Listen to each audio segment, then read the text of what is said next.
السلام علیکم ورحمۃ اللہ۔ آج ایک تحریر سماعت فرمائیں۔ ڈاکٹر افندی صاحب جو ایک معروف ڈاکٹر ہیں بتاتے ہیں کہ چند دن پہلے میرے پاس ایک نوجوان کو لایا گیا تھا جسے سر پر گولی لگی تھی۔ خون بہت زیادہ بہہ چکا تھا مگر نوجوان کے حواس ابھی قائم تھے۔ میری یونیفارم دیکھ کر اس نے مجھ سے التجا کی کہ ڈاکٹر صاحب میری موت کی خبر میرے گھر والوں کو نہ دیجیے گا، اور ساتھ ہی میرے سامنے ہاتھ جوڑ دیے۔ مجھے حیرت تھی کہ میں اس سے بچانے کے لیے پر امید تھا، اور وہ شخص یقینی موت دیکھ کر بات کر رہا تھا۔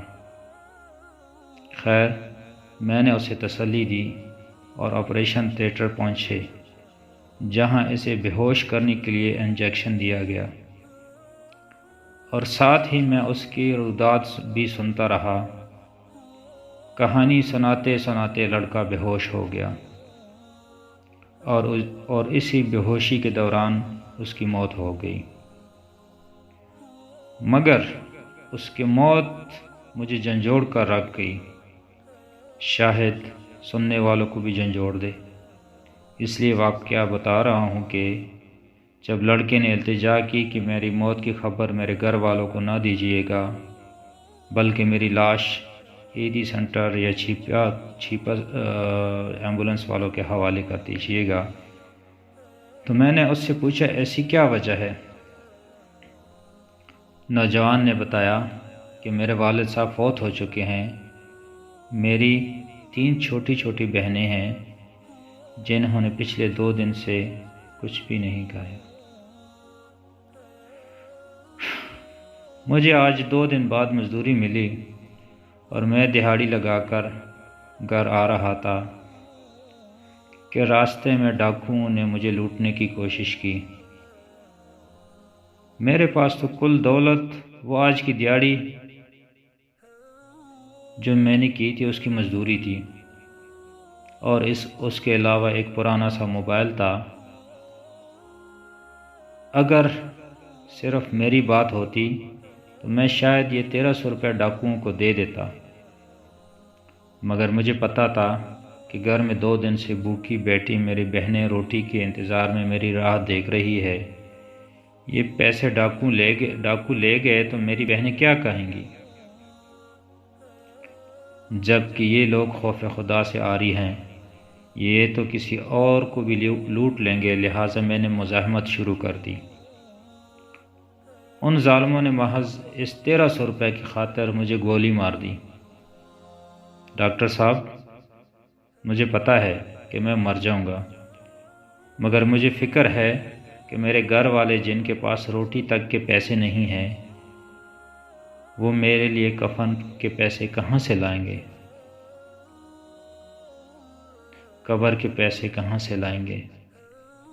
لہٰذا میرے گھر والوں کو میری موت کی خبر نہ دیجیے۔ اور ساتھ ہی اس نے جیب میں ہاتھ ڈال کر پیسے اور موبائل میرے ہاتھ پر رکھتے ہوئے گھر کا ایڈریس بتایا اور کہا، یہ پیسے گھر پہنچا دینا، اور یہ موبائل بیچ کر میری چھوٹی بہن کو نئی جوتی خریدنا۔ بہت دنوں سے ضد کر رہی تھی، اگر میری والدہ کا حوصلہ بلند ہوا تو انہیں تسلی دیتے ہوئے میری موت کی خبر دے دینا، ورنہ کہہ دینا کہ آپ کا بیٹا کسی دوسرے شہر مزدوری کے لیے چلا گیا ہے۔ اس کے ساتھ ہی وہ نوجوان حالت غنودگی میں چلا گیا اور وہیں سے موت کی آغوش میں جا پہنچا۔ مگر میں تب سے سوچ رہا کہ اب تک ہم پر پتھروں کی بارش کیوں نہیں ہوئی؟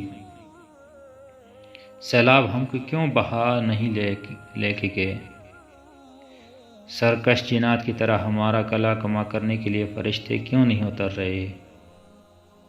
ہم لوگ اب تک قہر الہی سے کیوں محفوظ ہے، جبکہ مسلمانوں والے اعمال اکثریت کب کی چھوڑ چکی ہے؟ بددیانت حکمران، بددیانت عوام، لٹیرے حکمران، لٹیری عوام، بدیانت عوام، لٹیرے حکمرانوں، لٹیری عوام، قاتل حکمران، قاتل عوام۔ دوسری طرف اسلام نے ایک مسلمان پر دوسرے مسلمان کی جان و مال عزت کو حرام قرار دیا ہے۔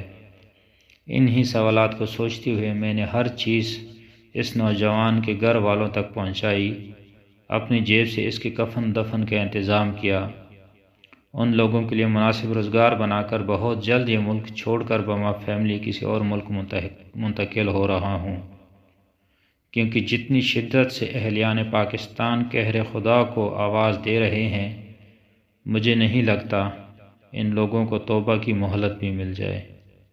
اللہ پاک ہم سب کو اپنے حفظ و امان میں رکھے، آمین۔ برائے مہربانی ہمارا چینل لائک اور سبسکرائب کریں۔